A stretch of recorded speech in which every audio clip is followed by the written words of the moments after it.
Alright guys, we're going to do a little bit more work in castles and dragons today. So, starting at measure 23, you notice that most of the band has the half quarter. 1, 3, 1, 3, 1, 1. We're going to come back to the melody in a second, but I want everybody to look at this melody, or this rhythm right here in the trumpet part. So, this rhythm,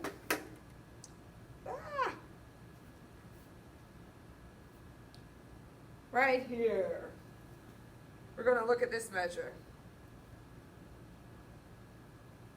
Okay? We've got a quarter note on beat 1, so we have 1, and then it takes a full beat, so we know that the next beat's going to be on 2, but that's only an 8th note, so we know that it's only half of the beat. So this is going to make this quarter note an and. Now an and it's a quarter note, so we know that the next note can't be 3 because the 3 is part of the 8th note, or part of this quarter note. So this is going to be the and of 3, that the last 8th note comes on, and then we're going to land on 1, which of course is a dotted half note, so it's 3 beats. So if you're counting this, it's going to be 1, 2, and 1. 1, 2, and 1. This is that syncopated rhythm. 1, 2, and 1. Pick a note, any note, and let's play that. It should sound like this. You can play it on different notes, one single note, I don't care. 1, 2, ready. One more time. 1, ready, go. 2, and 1. Good. Now I'm going to delete all that. Looking all the way up to measure 30, which is where we stopped earlier this week. We started working at 31, so we're kind of working backwards here. You notice that almost everybody has dotted half notes or quarters and half notes. You got to make sure that those notes touch in this section. They should go all the way to the bar line. This is our castles part. This is the nice, pretty, soft, and sweet part. Anytime you have an 8th note, you need to bring that out because that 8th note part is important, okay? The whole notes and half notes are also important, but we want to hear it anytime you switch from the whole note and half note to those 8th notes. Like right here in this first trumpet part, where all the trumpets, where you have 1, 3, 1, 3, 1, and 2, 3, 1. Now, our key signature is going to kick our tail in this if we're not really, really careful. Look at the trombone, baritone, tuba part. These A's down here are all naturals. Naturals. So we need to make sure that we mark them with a 2. They're all naturals, okay? And these E's are also naturals. We don't like naturals. Make sure that we mark them so we don't forget. And we're going from that E natural to in trombones, in baritones, we're going to another A natural right up here, okay? The tuba part's going to the F. I got that wrong. Remember that both notes are natural here. You need to make sure that you've marked these if it's something that you often forget. We cannot have wrong notes. No A flats, no E flats here, okay? Horn, your key signature is all natural. So all our B's and our E's are natural. You like E flat, so we need to make sure that we mark these E's so we don't forget that they are naturals. Trumpets, clarinets, F sharps. 1, 2, and 1. And then this is an F sharp right here at measure 30, okay? I'm going to go up to, I'm going to draw on my paper, to the woodwind part up here. We need to look at the alto saxophone. You guys have 2 sharps, F and C.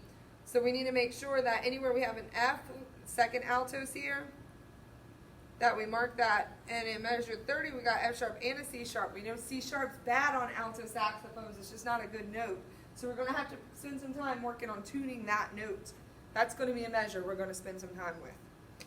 And don't forget the F sharps up top. There's a lot of those. So make sure we're paying attention to those key signatures, okay? All right, looking at the bass clarinet part, remember those are B naturals. Okay, bari sax, F sharp and C sharp. So all of these are sharps. Okay, mark what you need to. Now clarinets, you've got to remember that we have a B natural because our key signature is F sharp. So the second clarinet part, all of these should be twos. They're all naturals. I just put a flat. They should be naturals, okay? All the way through this section. And then at last, measure 30, we've got D sharps. So the low one is the same, D sharp is the same thing as E flat. So the low D sharp is thumb 1, 2 with the side key. And the high one is 1, 2, 3, 1, 2, 3, and the top pinky key. If you need help with that, check your fingering chart. Popped my clarinet out there. All right, there we go. Now, flutes, E naturals, A naturals. Make sure that we mark those E's so we don't forget. There's quite a few of them, flute and oboe. Make sure that we've marked those E naturals. And then you guys end on a C sharp, just pinky. Okay? I think that's the only one. I might have missed one. So let's look, everybody, at 25, and let's count this rhythm. Starting right here at 25. Dotted quarter. 1 and 3, 1, 2 and 3, and 1, 2, 3, 2 and 3, and 1, 2, and 1. One more time, let's count that rhythm together. See. Here we go. Make sure that you guys can see that a little bit better. We're starting right here. We can look at whichever line you want to look at. It's the same.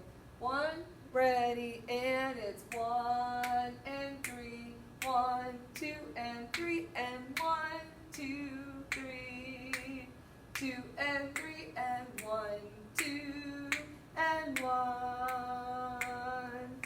Now the cool thing is we've got this 1 and 3 versus the trumpet and alto part down here. 1, 2, and 1.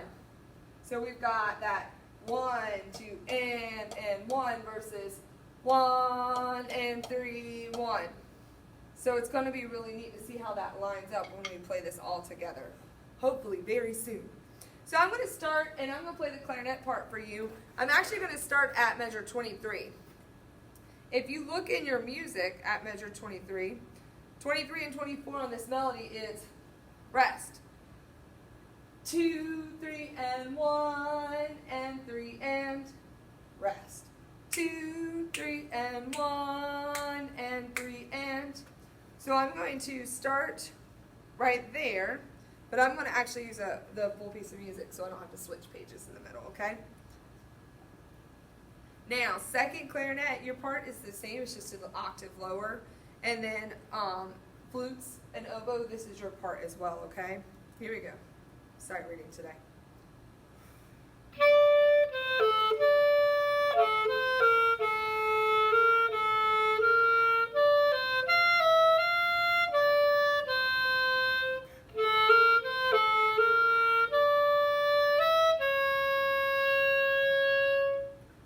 So that part right there obviously is the melody part, okay? All right, so percussion, let's see what you guys have going on in here. Mallets, you are playing right with the flutes here. And then snares, we're continuing that same rhythm. 1, 2, and 3, 1, 2, and a 3. Timpani player, you've got some great rhythms in here. You can practice those. Put 2 practice pads, put a couple pillows, whatever you need to do, and make sure that you are practicing left to right, which drum is which. And if you need help figuring out which drum would be where, I'll be glad to help you. Just let me know, okay? Alrighty, so check in percussion one more time. Same rhythms down here. And that's actually the chime part there. So you can practice that on your bell set, making sure you know where all the notes are, okay? There's the timpanis. Same thing, so left and right, make sure we're practicing that. All right, guys, practice, have fun. This is a great piece.